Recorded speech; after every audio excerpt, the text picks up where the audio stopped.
to a procurement unit in Ucda, those are too many. And procurement is sometimes once a week when they sit. And all we are saying, this will go. The cost of the board will go. The administration, do you have to have transport officer for every of these departments? They are going back.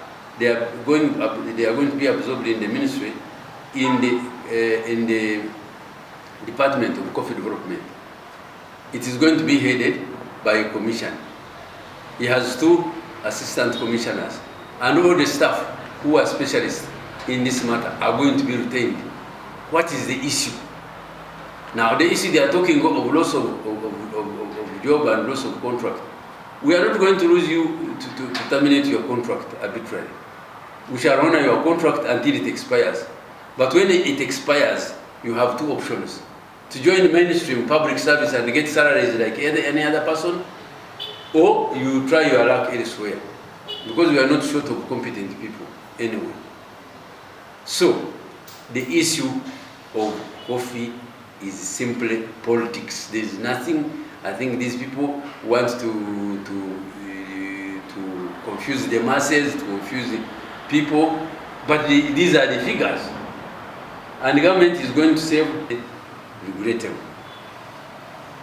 The only thing I can say is that people should be careful to choose people they send to parliament. So what I saw yesterday, good enough, it was opposition versus opposition. And my thinking is that maybe because it had been localized, I don't know really. Whichever way you look at it is a disaster. It is very unfortunate. And when the speaker names you, it is prudent that you quit the chamber. Because you cannot hold government at ransom forever. Government will use reasonable force to subdue you, and they will continue. So, what happened also yesterday, you saw. They just go in the chamber until they switched off the lights.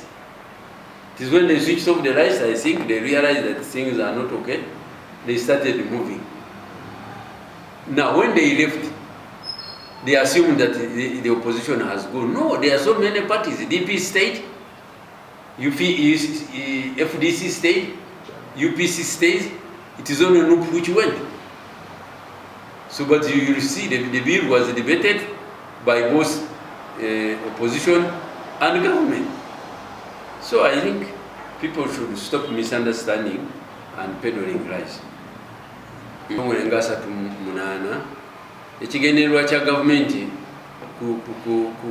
kujja kw'ensimbi ezibadde zonoonekera mu bitongole bino, kubanga babadde bafuna ssente nyingi zibasasulwa, ate nga gavumenti eyagala kukendeeza ku nkola ey'okwonoona ssente z'omusolo, tuzijeyo tuziteeke mu bintu ebyetaagisa. Tugenda kukikola, gavumenti epulaninga kukikola mu miringo 3. Ekyokusooka okugjako bano duplication oba service obuweereza obuli mu bitongole ate nga buli mu za ministries, okuddingana.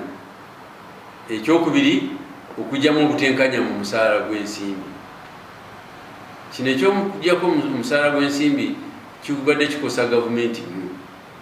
Ebitongole 3 ebitongole bye twakozeeko okunoonyereza byasigadde, I think ebibadde bigenze 3 nga bifuna esente okusinga gavumenti yonna, obaleddemu ministries zonna, obaleddemu local government, abasomesa, amalwaliro, abasirikale, police. Gavumenti badde fulumya obuwumbi 775 ku bakozi aba gavumenti abalala. Bano abantu abatono nga bwe benkana nga bafuna obuwumbi 968. Kakati gavumenti yagala abakozi bonna bateeke ku level kubanga bye basoma byenkana. Kati zino esente zitugenda okusevinga bwe babaliddemu what is a trillion in Uganda ki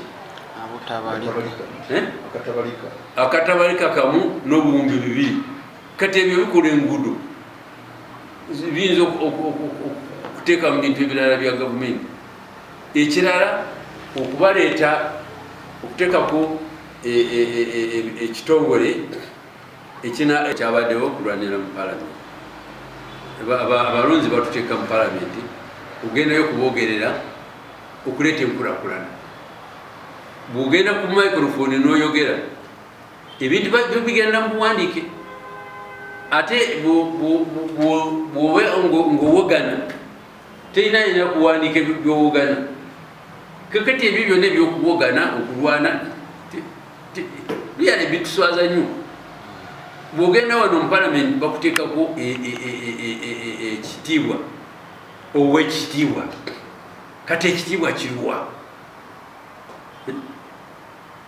oyo honorable zaake wabeera wakavuyo zaake ayina okugenda mu ddwaliro kubanga ayina okulwana omuntu gwe yabadde alwana naye amusinga bunene amusinga buwanvu musajja w'amaanyi kati oyo olwana naye otya ate sinakindi bwemba mwagala kulwana lwe temugenda lubugo nemugenda mu boxing palamenti eyo yakwogera birowoozo byabanansi kulowooza abantu bakusindikayo ebibaluma n'engeri walabye nandaala opposition yavuddemu bagambye nti abopposition bagenze opposition nup dp yabaddemu fdc yabaddemu upc yabaddemu independence babaddemu jema yabaddeyo temwabademu kakati ogenze gavumenti etambula kakati abo nze singa kisoboka bandi bagobye ne mu constituency tebalina kyebateeseza abantu baabwe bulimba enkola nkyamu bukyayi tebalina national spirit byonna byo baleeta bya bukyayi abantu bagenda mu mwezi abazungu bagenda eyo olaba abantu bakola rocket science bakola bintu byamaanyi twagala kugenda kukola motoka twagala muleeta obukyayi mu bantu n'obulimba agencies to reduce administration cost and save money for investment in strategic areas of governments and service delivery. The second one is to streamline the government structures and remove duplications. These agencies are doing work, part of it is done in the ministries. And it's not the Ministry of Agriculture alone, it's across the government ministries. There are so many agencies which have been rationalized. The third point is to remove salary disparity.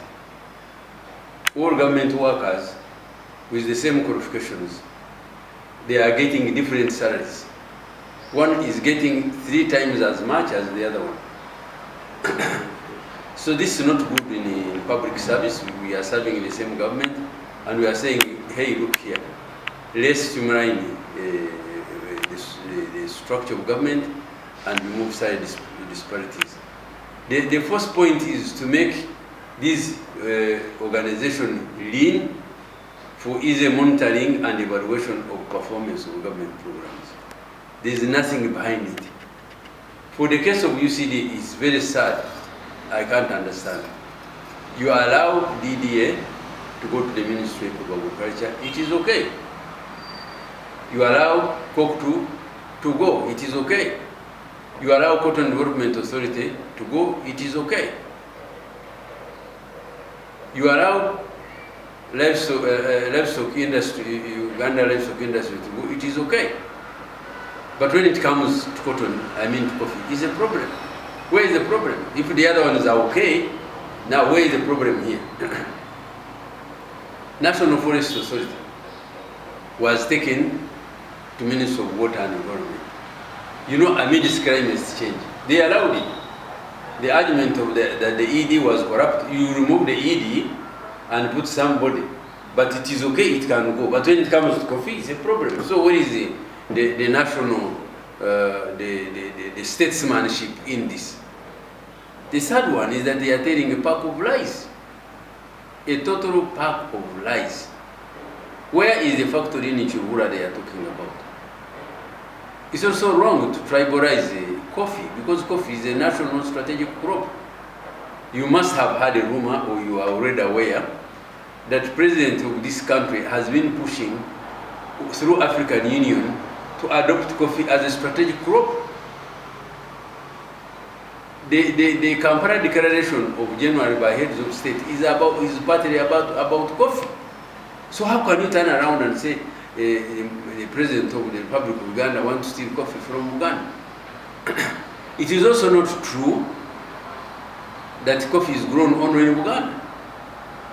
It's wrong, and very unfortunate that some people are taking that direction. Finally, to be